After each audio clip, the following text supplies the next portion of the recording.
Good Sunday to all of you. This is Barbara with No Grit, No Pearl. Slow Down Sunday. This is when we just take a minute to talk a little bit about everything in the Bible. Today I'm going to be talking about Esther, but before I begin, I need to tell you a couple of things.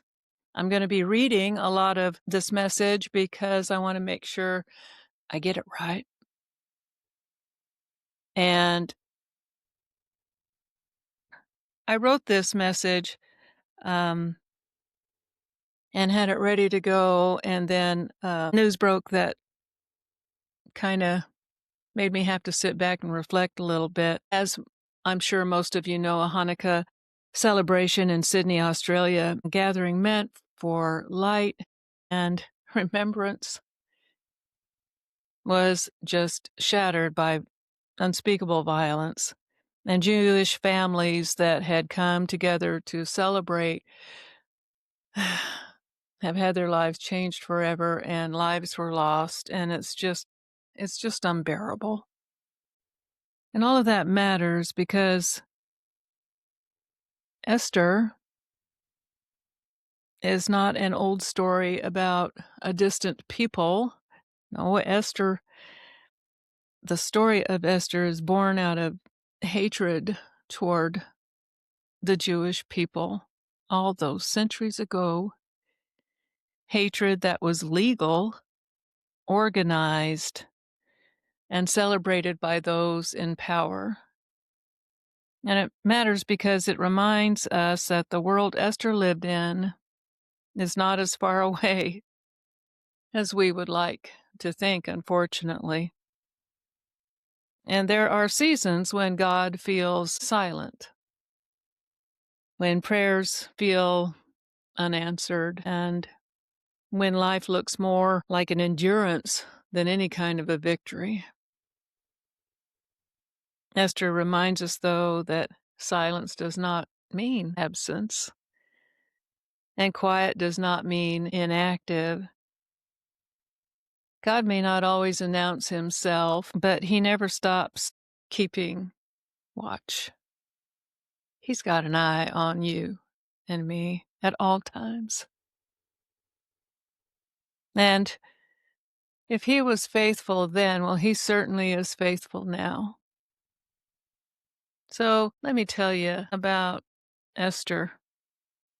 The main characters in this story are, of course, Esther,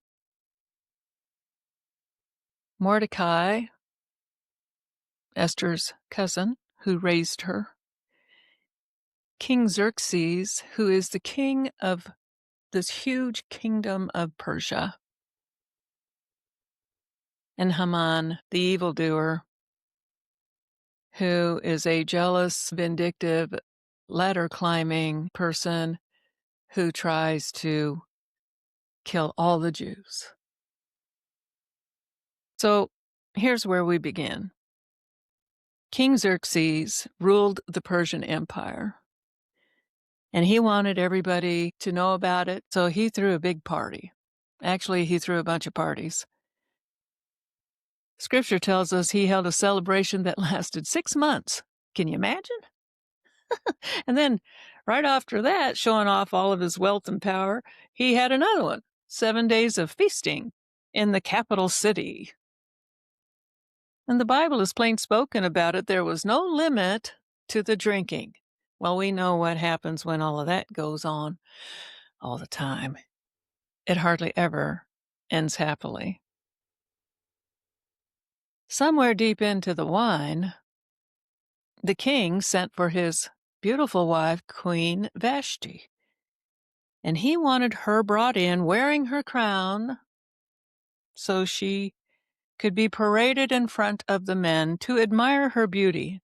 Esther 1:10-11. Well, Vashti said no. And Scripture doesn't even try to soften it. In Esther 1:12 says, but Queen Vashti refused to come. Well, that one word changed everything. The king exploded. His advisors panicked and warned that if the queen could say no, women across the empire might start thinking they could say no to. Well, we can't have that. So Vashti was removed as the queen, just like that. She's done. And the search for a new queen began. Well, enter Esther into this story. Esther was a Jewish girl living in Persia, an orphan raised by her cousin Mordecai. And Mordecai was not flashy, he wasn't powerful, but he was positioned. Scripture, Esther 2:19 and also 3:2 tells us Mordecai spent his days sitting at the king's gate. That was not a bench for loafing, that was where the official business happened, legal matters, government work, conversations that mattered. Well, Mordecai had learned how to live faithfully in exile, quiet, observant, and steady. And when Esther was taken into the king's palace along with many other young women, Mordecai stayed close enough to watch over her. But he also gave her this wise counsel. In Esther 2:10, it says, Esther had not revealed her nationality or family background because Mordecai had forbidden her to do so. Sometimes survival requires discretion. And good on Mordecai. Esther did not campaign or volunteer, and she did not ask for this life. And yet Scripture says Esther won the favor of everyone who saw her. She became queen. 2:17.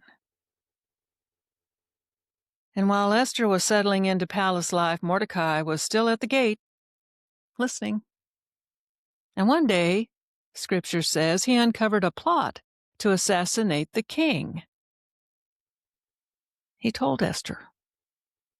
Esther told the king. The plot was stopped. And Mordecai's loyalty was written down in the royal records. It's a big deal. He didn't get a parade or a reward, just ink on paper.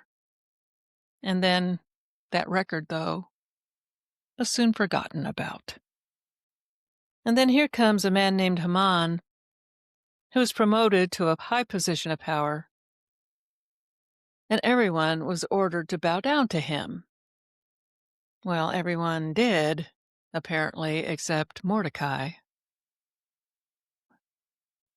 Scripture tells us plainly why. When they asked him why he disobeyed the king's command, Mordecai told them he was a Jew.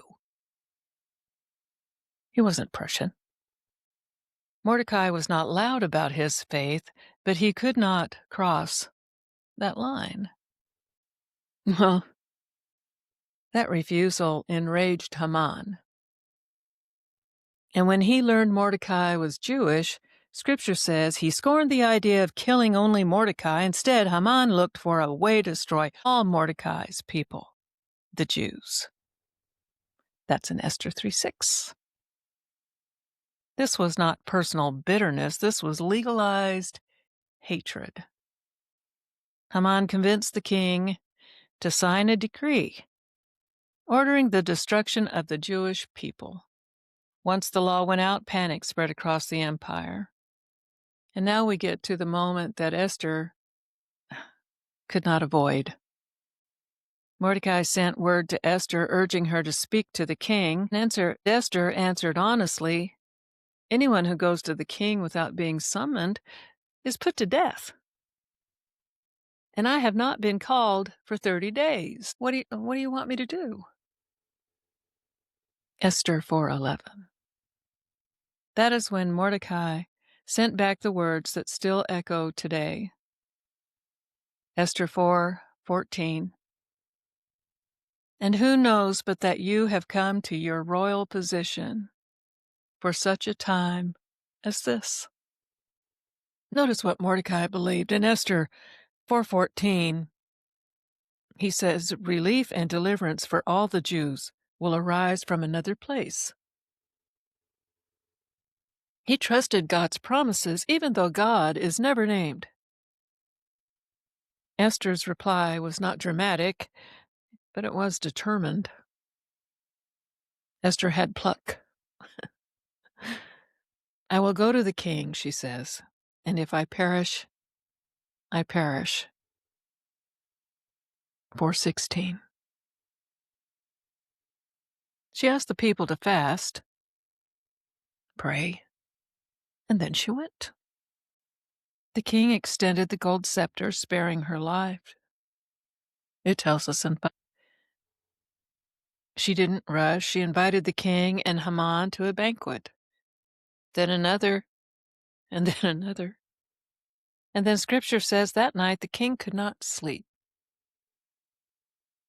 And I'm just going to read straight from scripture now. This is the NIV version of the Bible. And it says, "Then Esther sent this reply to Mordecai, 'Go, gather together all the Jews who are in Susa, and fast for me. Do not eat or drink for 3 days, night or day. I and my attendants will fast as you do. When this is done, I will go to the king, even though it is against the law.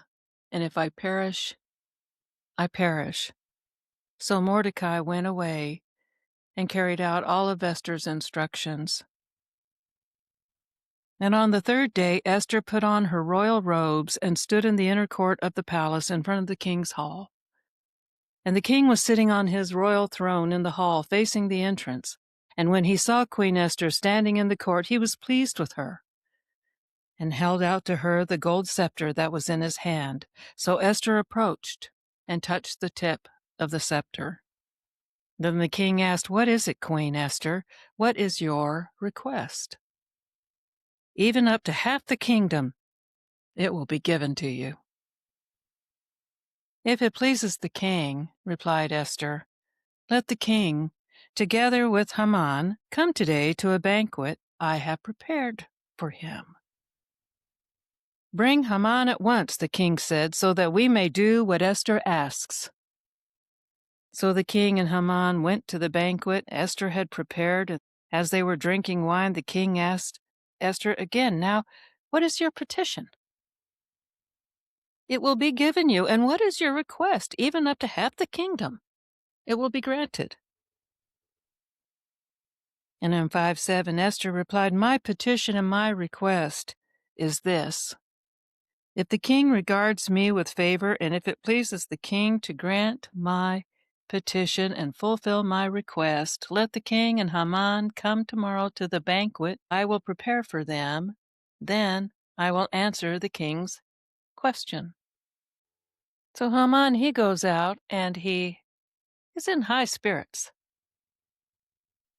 But when he saw Mordecai at the king's gate and observed that he neither rose nor showed fear in his presence, he was filled with rage against Mordecai. But nevertheless, Haman restrained himself and went home. He boasted to his wife and friends, his many sons, in all the ways the king had honored him and how he had elevated him above all the other nobles and officials. Haman's pretty important in his own mind, isn't he? But that night, the king could not sleep, so he ordered the book of the Chronicles, the record of his reign, to be brought in and read to him.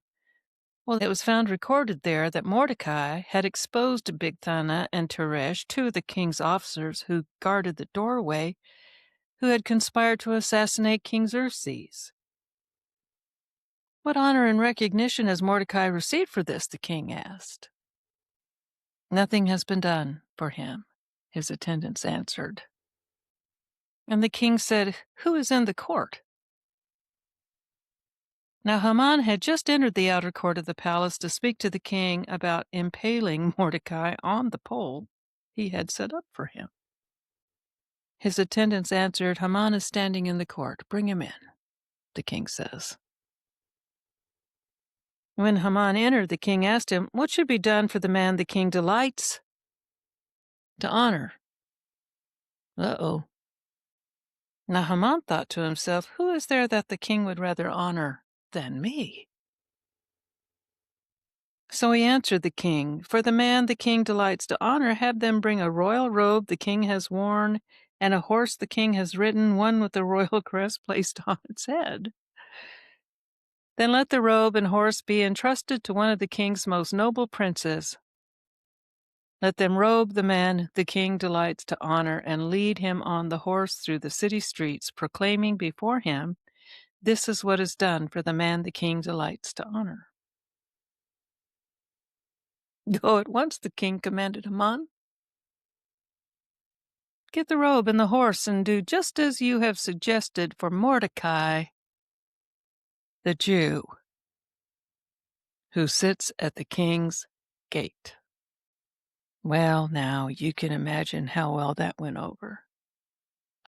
And the king added, "Do not neglect anything you have recommended." So he did. He robed him, put Mordecai on horseback, led him through the city streets, proclaiming before him, "This is what is done for the man the king delights to honor." Oy, the shame. Afterward, Mordecai returned to the king's gate, but Haman rushed home with his head covered in grief and told Zeresh, his wife, and all his friends everything that had happened to him. The shame. Well, his wife said to him, "You will surely come to ruin."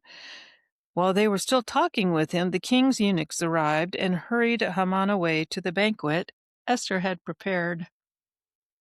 Well, it's not going to end well for Haman. So the king and Haman go off to Esther's banquet, and as they were drinking wine on the second day, the king again asked, "Queen Esther, what is your petition? It will be given to you. What is your request?" Again, he offers her half the kingdom.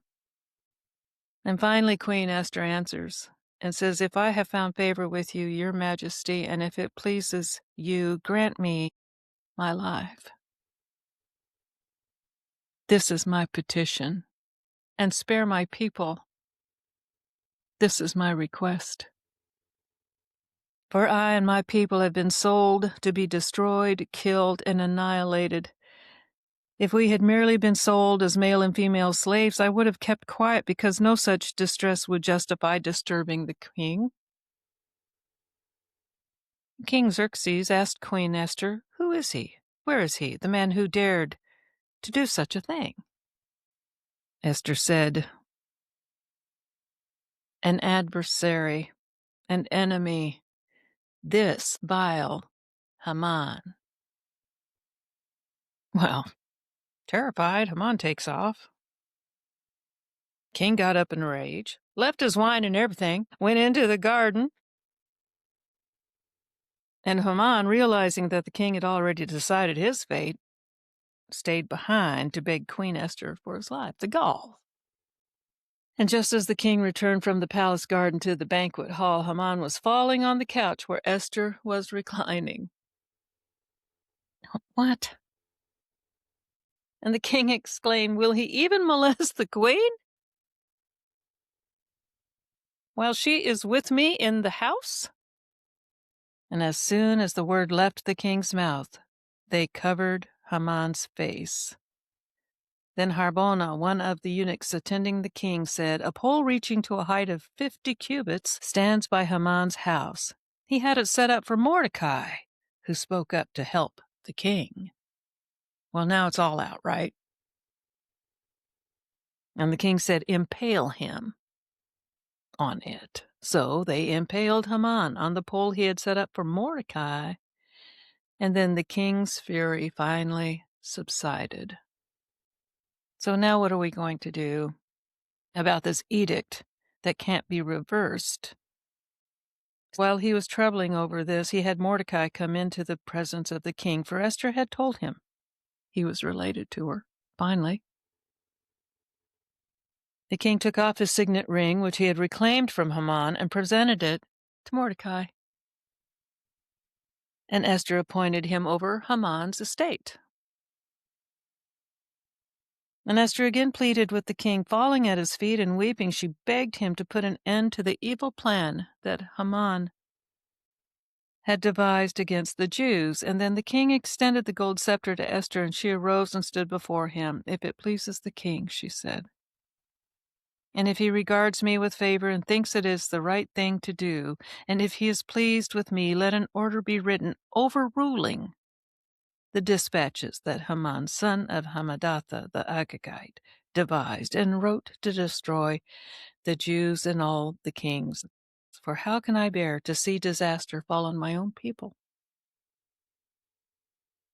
How can I bear to see the destruction of my family? The king did so. He wrote another decree in his name, in behalf of the Jews, as seems best, and he sealed it with his signet ring, so it could not be revoked. And so they did all of that, the scribes and royal secretaries.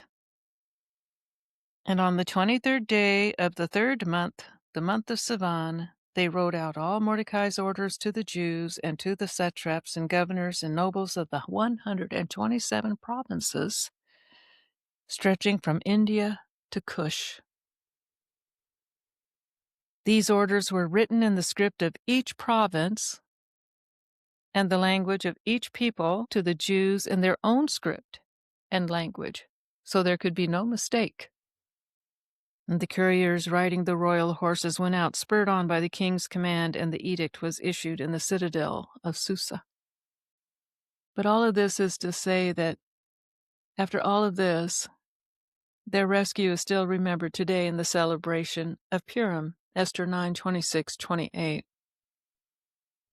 And I know this is long-winded, but it gets complicated in parts, but it's still an age-old story, right? And here's the remarkable thing about this whole book to me. God is never mentioned by name in the book of Esther, not once. No thunderclaps from heaven or no prophets stepping in, no thus saith the Lord, none of that. And yet, he sure has his fingerprints all over everything. A sleepless king on just the right night, and a dusty record read at just the right moment. A man faithful long before anyone noticed, and a woman brave when it mattered the most. This isn't luck or coincidence. This is God. The quiet, steady work of a faithful God. So Esther reminds us that silence does not mean absence of the Lord, and quiet does not mean inactive. God may not always announce himself, but he never stops keeping watch, and if he was faithful then, he certainly has not changed and still is now. Okay, so what am I trying to tell you today? Shoot, I don't know. I'm trying to tell you that the Jews have been persecuted a long time. There's been an uptick lately that is very troubling. Isn't it funny how God keeps working behind the scenes and had me bringing this message before that tragedy happened yesterday? So here is my anchor verse of the entire book. For such a time as this, and who knows but that you have come to your royal position for such a time as this. There is somebody right now being put into their royal position for such a time as this. Gosh, maybe it's you. This is all about timing and placement and responsibility, not glory. There's not a lot of glory in this, other than the saving of people. Also, the second verse that, of course, stands out of the whole book of Esther is when she says, "Well, you know, if I perish, I perish." That is 4:16. It's a verse of courage and resolve. I will go to the king, even though it is against the law, and if I perish, I perish. This is her turning point, her resolve. She's decided. It shows faith without guarantees and obedience without outcomes promised. It's not despair, it's a decision. She's stepping up. If Esther has a backbone verse, well, this is it. And the third scripture that was also, well, it was the hinge of the whole story. Esther 6:1, that night the king could not sleep. Changed everything. It's where everything finally turns. No prayer recorded, no miracle announced, just a sleepless night. This is the best picture of God's unseen hand in the entire book. Why is the king sleepless? The story changes not through power, but through timing. So Esther 4:14 tells us why the moment matters, and Esther 4:16 shows us how faith responds to what matters. And Esther 6:1 proves God is working even when no one says his name. Keep showing up is the whole point of this Slow Down Sunday. And I thank you very much for spending this time with me under these grand Texas skies. A little chilly today. I know it was rather long and drawn out, and sometimes devotionals are. You can read the book for yourself and see how that quiet faithfulness in Esther, that backbone, purpose, must still be shown today. I hope Esther's story steadies your heart the way it steadies mine. Makes me square my shoulders a little bit. Not because everything was easy, but because God was faithful in the silence, even when he wasn't heard, seen. He was there. None of it was coincidence. Later this week, we'll be doing the No Grit, No Pearl. You might get introduced to some of my Cowgirl Town characters. We'll probably be hearing from Pearl Snap Peg and her sister, Western Wilma. Swap stories. Like and subscribe if you feel led to do so. Comment. Interaction is welcomed here, and I would love to hear from y'all. My name is Barbara. You've been with me doing Slow Down Sunday through No Grit, No Pearl. I love y'all. Half a heart. I got papers in my hand. See?